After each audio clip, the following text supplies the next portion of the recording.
had so many instances, people that worked for me just the other day, 2 years old, 2.5 years old, a child, a beautiful child, went to have the vaccine and came back and a week later got a tremendous fever, got very, very sick, now is autistic.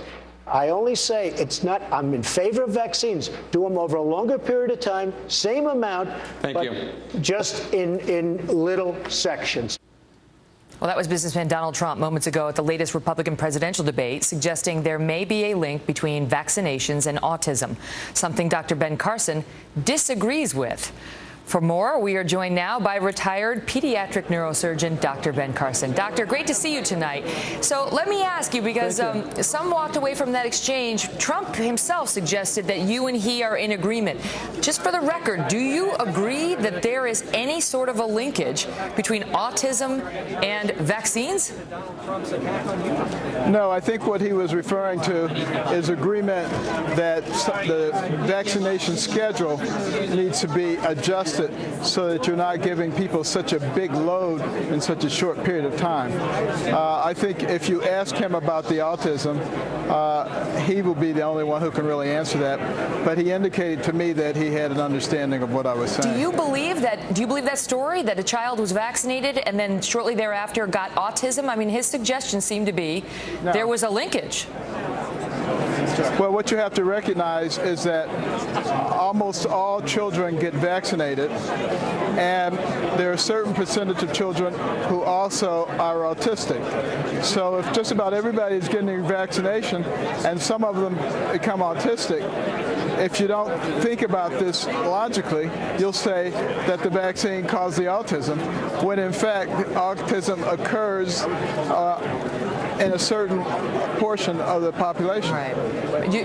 Quick question on this because there's a lot of talk on this on Twitter. Do you think it is an irresponsible suggestion to intimate that there is a connection?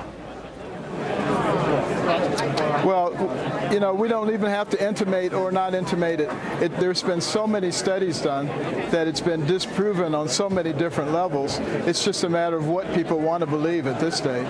Let's talk about the debate. How do you feel about it? Well, I didn't like the format very well, and I thought that the moderators pretty much lost control. And I would love to see a format in which there were less people, or in which they provided, you know, at least 2 minutes to give an answer, so that you can actually have enough time to explain rather than do everything in sound bites. You know, the American people deserve better than that.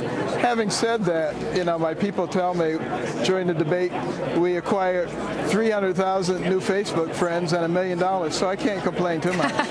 Do you feel that you do better in the longer format, you know, as opposed to the quick retorts that are required in a format like this?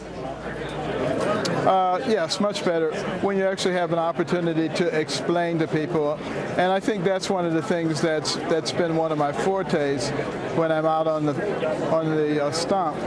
You have an opportunity to really develop the story for people and help them to really see where you're coming from and why you're saying what you're saying and why it makes sense. In this kind of format, you don't really get a chance to do that, and it's a matter of how good of a politician are you and how polished are you in getting out a soundbite. But I'm not sure that's all that helpful for the American people. I got to run, but before I go, I want to ask you, also getting a lot of attention is the handshake. Donald Trump put his hand out for a high five, and you try to give him the high five, and then it turned into, I don't know what happened there. Was there any awkwardness in your handshake with Trump? Not really. I mean, I hardly even noticed that somebody else was asking me, and I said, "What high five?" So it obviously didn't make a big impression on me.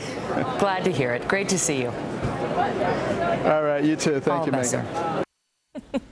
Coming up next, Mark Thiessen and Dana Perino are here on why they think their former boss, George W. Bush, may have gotten the biggest applause of the night.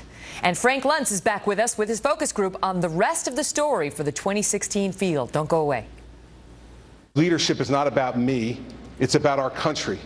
And what we talk about tonight is not about us. It's about the people in the audience tonight.